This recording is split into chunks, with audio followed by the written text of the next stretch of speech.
बचपन में मुझे अकेले सोने से बहुत डर लगता था। मैं रोज मम्मी के पास जाकर सो जाती थी। तब मम्मी ने हमारे कमरों के बीच एक छोटा सा दरवाजा बनवा दिया ताकि मैं लेटे लेटे उन्हें देख सकूं और डर न लगे। एक रात मुझे नींद नहीं आ रही थी। मैंने MP3 प्लेयर ऑन किया, हेडफोन लगाए और गाने सुनते हुए करवट ली। तभी देखा मम्मी के बिस्तर पर कोई खड़ा है। मैं बिल्कुल जम गई। वो शख्स अपनी एड़ियों के बल मम्मी के ऊपर झुका हुआ था और मम्मी को कुछ पता भी नहीं था। शायद वो गहरी नींद में थी। मैं ध्यान से देखने लगी। वो सच में कोई इंसान था। मैंने कभी इतनी डरावनी चीज नहीं देखी थी। मैं हिलना चाहती थी, चिल्लाना चाहती थी, लेकिन शरीर सुन्न था, आवाज बंद। वो अजनबी मुझे देखे जा रहा था और उसके होंठ अजीब तरह से फैलते जा रहे थे। अब मुझसे सहा नहीं गया। मैंने पूरी ताकत लगाकर चिल्लाने की कोशिश की और आवाज निकल ही गई। मम्मी जाग गई और वो साया पलक झपकते ही धुएं की तरह गायब हो गया। मैं जोर जोर से रोने लगी। मम्मी दौड़ती हुई मेरे कमरे में आई और मुझे कसकर गले से लगा लिया। उन्हें लगा मैंने कोई डरावना सपना देखा है। मैं बस उनकी गोद में सिर छिपाकर रोती रही। थोड़ी देर बाद फिर से सोने की कोशिश की, लेकिन MP3 प्लेयर के सारे गाने गायब थे। उसके बाद तो नींद ही नहीं आई। मैं पूरी रात जागती रही। सुबह होते ही मैंने वो मनहूस MP3 प्लेयर तोड़ डाला।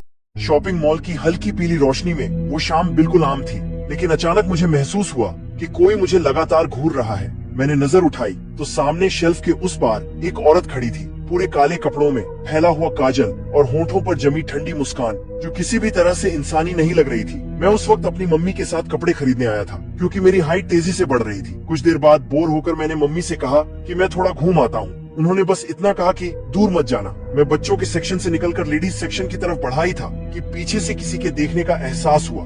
पलट कर देखा तो जूतों की रैक के पास वही औरत खड़ी थी, लंबे काले बाल कमर तक और आंखें असामान्य रूप से बड़ी। वो कुछ भी नहीं देख रही थी, बस मुझे घूर रही थी। उसकी आंखों की सफेदी जरूरत से ज्यादा दिख रही थी। मेरे शरीर में ठंड सी दौड़ गई। मैं घबराकर मम्मी को ढूंढने लगा, लेकिन वो कहीं नजर नहीं आई। डर बढ़ता गया और जैसे ही मैं मुड़ा, वही औरत इस बार और पास थी, T-शर्ट की रैक के पास खड़ी, होठों पर वही बेजान मुस्कान। उस पल मेरा दिमाग सुन्न हो गया। न आवाज निकली, न शरीर हिला। फोन भी मेरे पास नहीं था। घबराकर मैं पास की जीन्स वाली रैक में छुप गया और सांस तक रोक ली। तभी अचानक किसी ने मेरे कंधे पर हाथ रखा। मैं बुरी तरह डर गया, लेकिन पलट कर देखा तो मम्मी थी।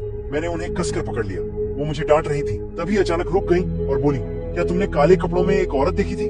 लंबे बाल और बहुत बड़ी आंखें। मेरा दिल जोर से धड़क उठा। मैंने हाँ कहा। मम्मी ने बिना कुछ बोले तुरंत बिल कराया और मुझे लगभग खींचते हुए मॉल से बाहर ले गई। लेकिन आज भी उस औरत की खुली आंखें और वो ठंडी मुस्कान मेरे दिमाग से नहीं निकलती।